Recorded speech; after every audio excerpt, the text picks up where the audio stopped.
हाथ के कुदरिया ले फुआ बाड़ी खाड़ हो खोन फुआ सगुनी पोखरवा काइले बुने गो खोन फुआ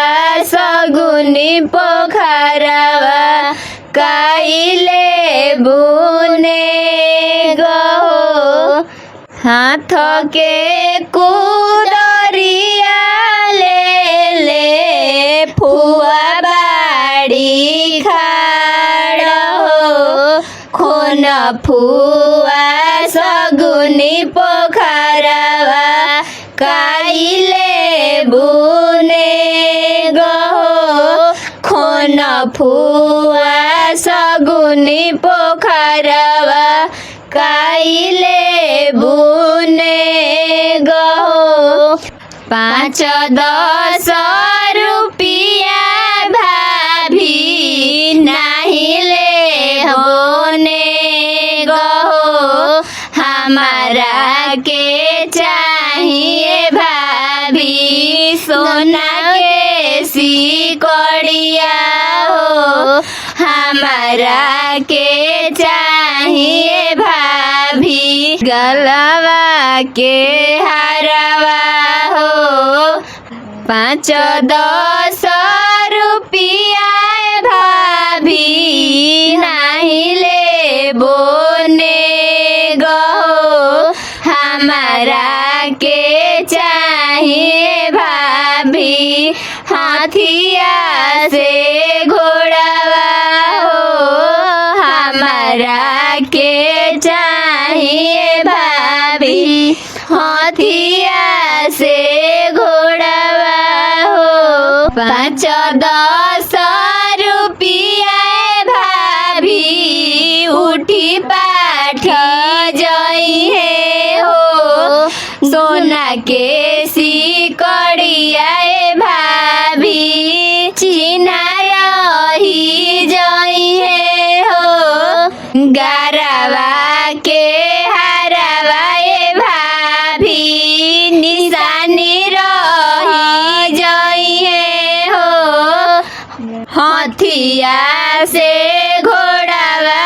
भाभी चिन्हा रही जई है हो सबुनिया से न अमन दुल्हा सेंठ सबुनिया से न अमन दुल्हा आजकल के लड़की फैशनदार है दुल्हा आजकल के लड़की फैशनदार है दुल्हा सेंठ सबुनिया से न अमन दुल्हा सेंठ सबुनिया से न अमन दुल्हा आजकल के लड़की फैशनदार है दुल्हा आजकल के लड़की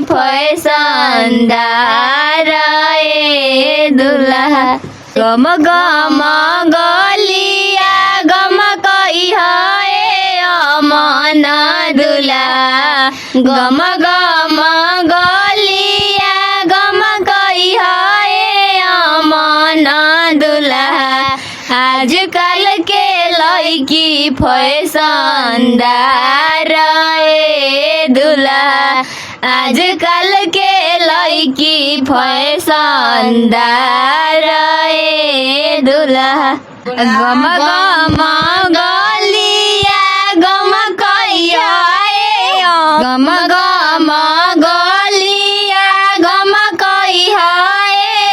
अमन दुल्हा आजकल के लड़की फैशनदार है दुल्हा